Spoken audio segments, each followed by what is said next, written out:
Well, good afternoon, friends. I just wanted to make a short one here to remind you all that the Supreme Court, as was formed based on three judicial picks given to our 45th president, Donald J. Trump, since his third pick got put in place, we have abolished Roe versus Wade. We have now abolished affirmative action in college admissions. We have now killed President Houseplant's student loan forgiveness because it is blatantly unconstitutional. Through various cases, concealed carry or constitutional carry is now protected, enshrined in the law of the land. And in the most recent case, the Supreme Court has affirmed that businesses have the right to decide who they do business for. I want you to think about that. Since 1973 to 2022, 73 million abortions were performed. And don't get me wrong, I'm not anti-abortion. I believe in pro-choice. But it should be a states' rights issue. Each state should get to decide for itself. So the Dobbs decision that effectively killed Roe versus Wade, I think it was high time. It never should have been done in the first place. Let the states decide, because the states are going to decide based on the will of the people. And if the people in California want to let you do whatever you want to do, okay, fine. But if the people of Oklahoma decide that's not what they want, then Oklahoma should have that right. Okay, so that's gone. Affirmative action, which is the most racist policy ever in history.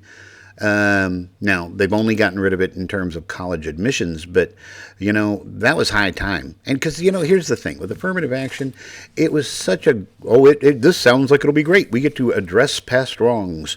But what it ended up doing was, A, punishing people who would have gotten those spots in those colleges, and B, it took two generations of young minority students and put them in colleges that they simply weren't ready for.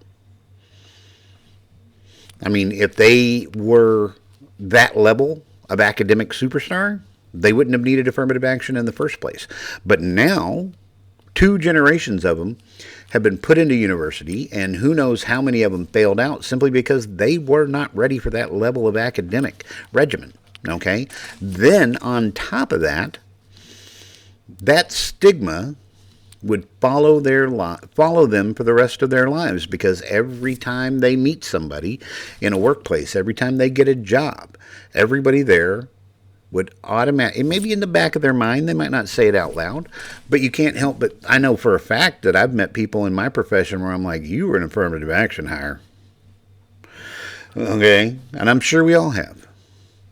The student loan forgiveness, that was absolutely nothing but Houseplant and his handlers trying to dangle a carrot in front of stupid young people. That's all it was, to get them to vote for him. And it worked, because young people are stupid. Okay? Let me remind you of something. Houseplant controlled all three branches of government, all three, the Congress, the Senate, and the White House for 2 straight years. 2 straight years. And they didn't make a law. They didn't codify it into law to forgive student debt, which is how they could have. They absolutely could have, because they controlled the Congress and the Senate and the White House. They could have done it, but you notice they didn't. This was supposedly, he was going to try to do this by executive order. Okay? And he doesn't have the right to do that. And the Supreme Court rightly slapped him on both hands and let him know that you can't do that. Okay, they could do it by going through Congress and creating a law, and then the Supreme Court couldn't say a damn thing about it. But they didn't, because they never intended to. They never intended to relieve student debt. Okay, and I'm sorry, I just don't care. If you take out $150,000 in student loans to get some degree, well, one, I think you're pretty much a moron, but two, it ain't my business.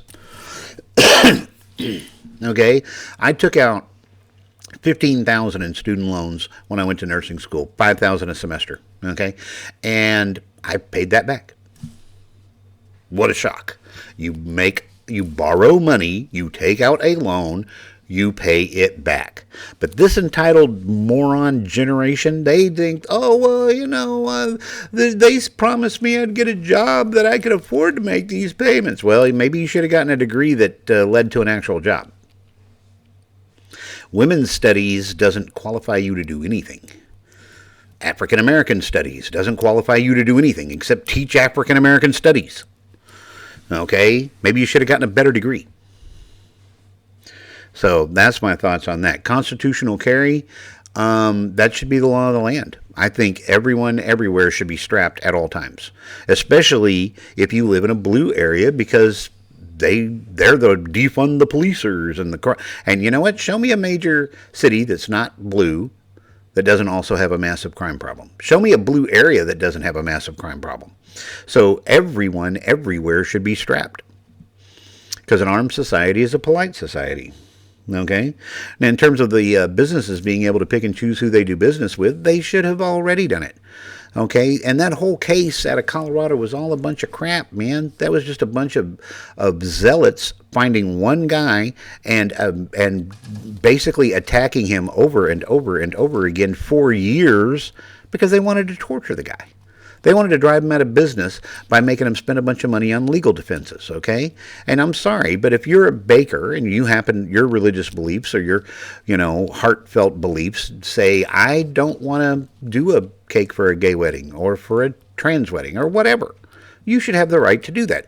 Back in my day, every business had a sign on the door that said, we have the right to refuse service to anyone. And it should be that way. Now, that being said, let the market figure it out. Okay? If that company won't accept my business, then I will go to another company who will. And if enough people feel that way, then they'll go out of business. Let the market figure it out. But no, that's not the way the left wants to do things. Look, a conservative doesn't want to own a gun. He doesn't buy a gun. A leftist doesn't want to own a gun. He won't let you have a gun. Okay, and that was exactly the point in this case. All right, but now that's been struck down too. And all of this has been made possible by one man. Okay? One man made all of these historic judgments possible. And his name is Donald J. Trump. His choices for the Supreme Court have enabled these historic decisions. And there are some people out there who want to call him Hitler. But then again, there are people out there who think they see Elvis too. Well, okay, that used to be popular, much more popular 30 years ago. Now, today's young people don't even know who Elvis is, but whatever. Let me update that for the times. There's probably people out there who still think they see Tupac. So make of it what you will. But I think we all need to stand up and give President Trump a round of applause for enabling this sort of landmark change in the course of our nation. Way to go, dude. Absolutely. Way to go. See y'all next time. Leave a like, leave a comment. If you're not subscribed, please do so. Let me know how I'm doing, and let me know what you might want to hear about. Have a good day.